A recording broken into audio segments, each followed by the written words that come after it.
हरिद्वार में बेटी बचाओ बेटी पढ़ाओ की brand ambassador doctor Manu Shivpuri ने एक बालिका का स्कूल में एडमिशन कराकर कक्षा 12वीं तक का रहने व खाने का खर्चा उठाकर इंसानियत की मिसाल पेश की। बता दें, डॉक्टर मनु शिवपुरी मन की आवाज फाउंडेशन की फाउंडर प्रेसिडेंट भी हैं और इसी के साथ उन्होंने देश के लोगों से बेटियों के लिए अपील की है, जिसमें उन्होंने कहा है कि हमारे देश में शिक्षा, पैसा भी है और बेरोजगारी भी है और यह एक बहुत बड़ा असंतुलन है। इसमें हमारे प्रयासों की आवश्यकता है और कुछ लोग पदों पर हैं, बहुत अच्छे कार्य कर रहे हैं, लेकिन कुछ को और ज्यादा प्रयास करने की आवश्यकता है।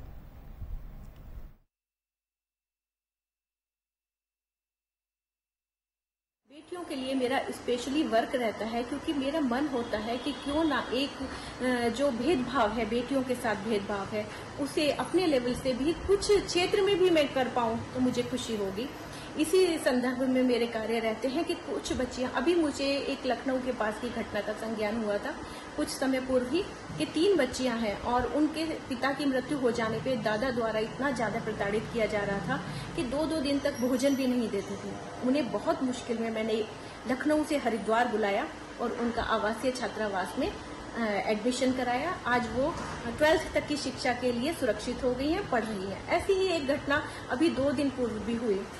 मैं प्रयास में तो 6 महीने से थी इस बच्ची के, क्योंकि इसके पिता नहीं है और माता बहुत बीमार है, तो इनको पालना भी उसके लिए बहुत दूभर हो रखा था, तो पढ़ाने का तो कोई प्रश्न ही नहीं था। इसकी जब मुझे जानकारी मिली तो मैंने इसके लिए प्रयास आरंभ किए और बहुत जगह मैंने बात की, लेकिन कहीं एडमिशन नहीं हो पा रहा था क्योंकि बच्ची 10 वर्ष से अधिक हो गई थी।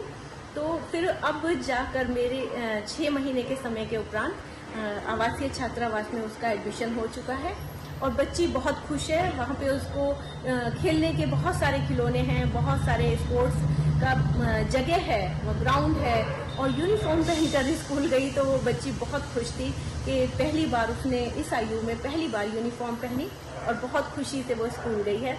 तो ईश्वर उसे आशीर्वाद दे और उसका सुखद भविष्य बनाए। बाकी लोगों से क्या अपील करना चाहेंगे? हमारे देश में शिक्षा भी है, पैसा भी है, बेरोजगारी भी है, ये एक बहुत बड़ा असंतुलन है। तो इसमें जो है हमारे प्रयासों की आवश्यकता है। कुछ लोग पदों पर हैं, बहुत अच्छे कार्य कर रहे हैं, लेकिन कुछ को और अधिक प्रयास की आवश्यकता है। देशभक्ति, देश प्रेम के संदेश की आवश्यकता है। बहुत सारे लोग देश पर बलिदान हुए हैं, उनकी भूमि को हमें संभालना है। तो क्यों ना हम अपने इस संदेश की शुरुआत अपने स्कूल से करें और जितने बच्चे हमारे स्कूल में या हमारे जो बच्चे स्कूल नहीं भी जा रहे हैं, उन्हें अपने देशभक्ति का संदेश दें और जीवन की दिनचर्या के साथ वो देश प्रेम को अपनाकर आगे बढ़ें और देश का विकास करें। ऐसी मैं प्रार्थना करती हूँ सभी से कि अपने क्षेत्र में, अपने आसपास ये संदेश अवश्य फैलाने का प्रयास करें।